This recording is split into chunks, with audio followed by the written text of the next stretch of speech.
जब से फरियाल को पता चलता है कि शहराम को ब्रेन ट्यूमर है तो वो शहराम के लिए परेशान रहने लगती है। रो रो कर उसके लिए दुआएं कर रही होती है, नमाजें पढ़ती है और शहराम का बहुत अच्छे से ख्याल रख रही होती है।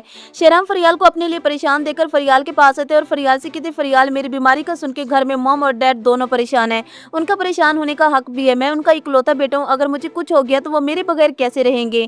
ये बात सुनकर फरियाल शहराम के मुंह पर हाथ रखती है और शहराम से कहती है, शहराम दोबारा तुम अपने मुंह से ये बात नहीं निकालोगे, तुम्हें मेरी भी उम्र लग जाए। शहराम फरियाल को अपने लिए फिक्रमंद देकर मुस्कुरा देते हैं और फरियाल से कहते, फरियाल तुम मेरा इतना ख्याल क्यों रखने लगे हो? एक तुम हो कि तुम हर वक्त मेरा ख्याल रखती हो और दूसरी तरफ जीनिया जो मेरा हर काम मुलाजमत से करवाती थी। तुम्हें और जीनिया में कितना फर्क। फरियाल शहराम से कहते, शहराम तुमने मोहब्बत में दिल हार कर देखा और शायद मैं जीनिया जैसी बिल्कुल भी नहीं हो। तभी शहराम फरियाल का हाथ पकड़ते हैं और फरियाल से कहते, फरियाल तुम बहुत सादा और मासूम हो और सच पूछो मुझे तुम जैसी लड़की चाहिए थी। कुछ दिनों के बाद फरियाल किचन में काम कर रही होती है तो तभी उसे चक्कर आते हैं और वो जमीन पर गिर जाती है। शान से जब आकर देखती है तो वो ऊंची आवाज में शहराम को बुलाती है। शहराम फौरन फरियाल को हॉस्पिटल लेकर जाता है।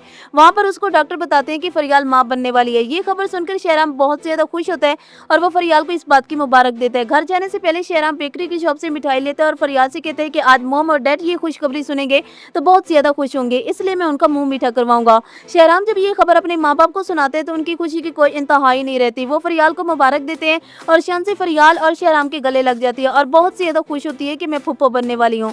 ये खबर जब मुलाजमा सुनती है तो वो फौरन जीनिया को बताती है। जीनिया ये सुनकर जोर से चीख उठती है और गुस्से से अपनी चीजों को तोड़ना फोड़ना शुरू कर देती है।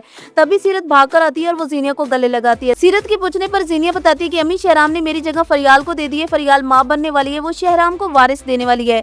शहराम ऐसे कैसे कर सकता है, वो फरियाल को अपने दिल में कैसे बसा सकता है। तो तभी सीरत जीनिया को समझाती है कि शहराम बहुत आगे बढ़ चुका और अब तुम्हें इस हकीकत को तस्लीम कर लेना चाहिए कि शहराम के दिल में तुम्हारे लिए कोई जगह नहीं है। दानिश बहुत अमीर लड़का है, वो तुम्हें खुश रखेगा। एक दफा मेरी बात मान लो, तुम दानिश से मिलो, बात करो, अगर उसके बारे में छानबीन करनी है तो वो भी कर लो और कुछ समझ में नहीं आ रहा तो उसकी प्रोफाइल देख लो, फिर तुम मुझे बता देना। तो जीनिया अच्छी तरह से जान पड़ताल करने के बाद सोच लेती है कि अब वो अपनी माँ के पसंद के लाए हुए रिश्ते के लिए हाँ कर देगी। जीनिया दानिश के साथ घूमने लगती है और दानिश जीनिया को शादी के लिए मना लेते हैं। जीनिया और दानिश की शादी हो जाती है और दानिश जीनिया को मुंह दिखाई में अपनी तीनों फैक्ट्रियां जीनिया के नाम कर देता है और जीनिया को लेकर अमेरिका चला जाता है। दूसरी तरफ फरियाल का बेटा पैदा होता है और वो बिल्कुल शहराम की तरह होता है। शहराम बेहद खुश होता है और वो फरियाल को मुबारक देता है और उसका शुक्रिया अदा करता है कि तुम्हारी वजह से मेरी जिंदगी मुकम्मल हो गई। तो इस तरह से इस ड्रामे की हैप्पी एंडिंग हो सकती है।